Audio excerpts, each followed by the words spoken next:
លាចេះតែកូនឡងផុតទៅ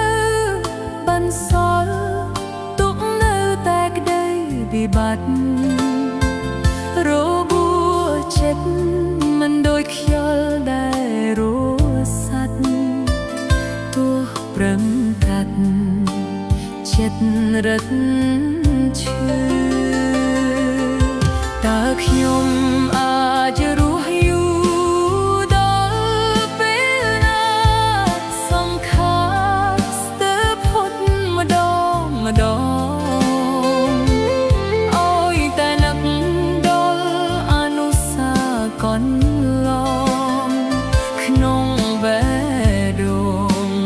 លែងដំណា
តើខ្ញុំអាច